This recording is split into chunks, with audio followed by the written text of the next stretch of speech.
Chris Vlog Official. So ayan ayan mga kapatid, yung ating mga kababayan na at mga taga yata ito, DNR, at mag-i-give yata ito ng tubig yung ating mga kababayan. Ayan mag-i-give ng tubig. Galing pala ito sa mga galing po sa kabilang barko mga kapatid, nag-i-give po sila ng tubig, so dito sila dumadaan po. Ayan so update natin sila, ating mga kababayan po. Ayan yan. So yan yung kalagayan ng dito sa Manila Bay mga kapatid. Yan yan yung ating mga gumagawa dyan. So ayan, dito tayo muli so yan si Kuya Mar. Good morning. Ayan, Good morning mga kapatid. good morning dyan. Si Kuya Mar Adventure. Ayan. At Good morning sa lahat na nanonood sa mga channel. ayan, Mga kapatid natin. at pakisuportahan din yung channel ni Kuya Mar Adventure. Isa rin siya sa nag-update dito sa Manila Bay mga kapatid. Ayan yung ating mga kababayan, at mag-i-give yata sila ng tubig. May dala silang ayan may dalang mga buti ng mineral, at mag-i-give yata sila mga kapatid. Hindi natin alam kung saan sila mag-i-give. Doon sila mag-i-give sa mga yung may mga water station ng mineral, mag-i-give po yan sila, ating mga kababayan. So galing yata yan sila doon sa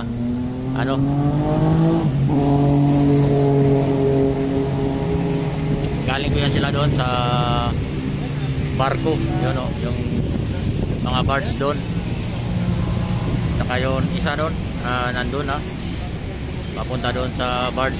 So i-explore natin yung barge, i-zoom natin. Ayan ayan po yung isang tagbot nilang maliit. Ayan yung may dalang galon. Ayan. Ayan.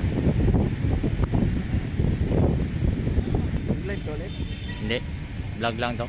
Ayan mga kapatid. Ayan.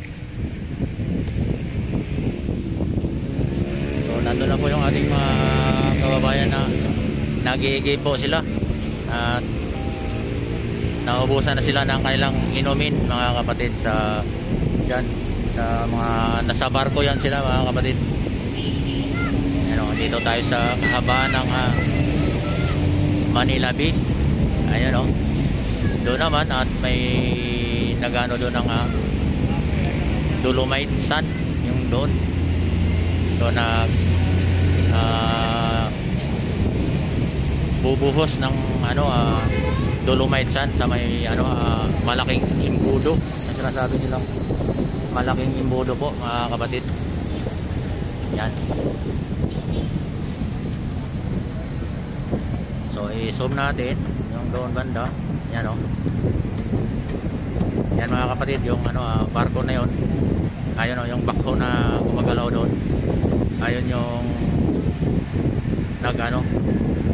nagbubuhos po ng dolomite sand, yung tinatawag na dolomite.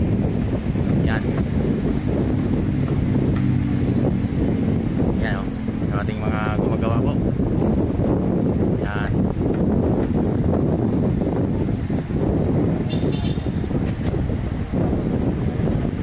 yan.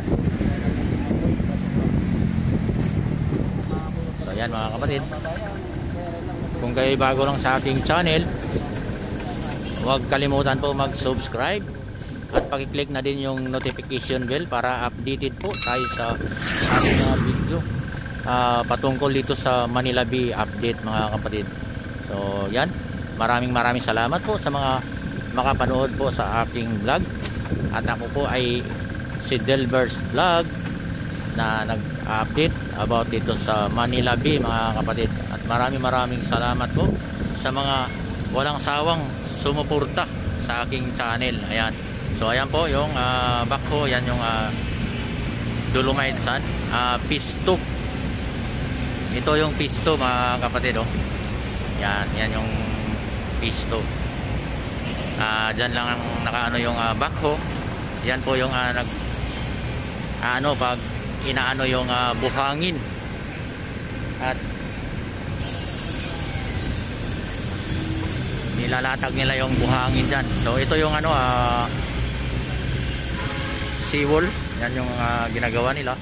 Tapos yan, mega love shout out sa kay Ma'am Marilyn Sorensen na nagbigay ayuda po sa kay Delbers Vlog.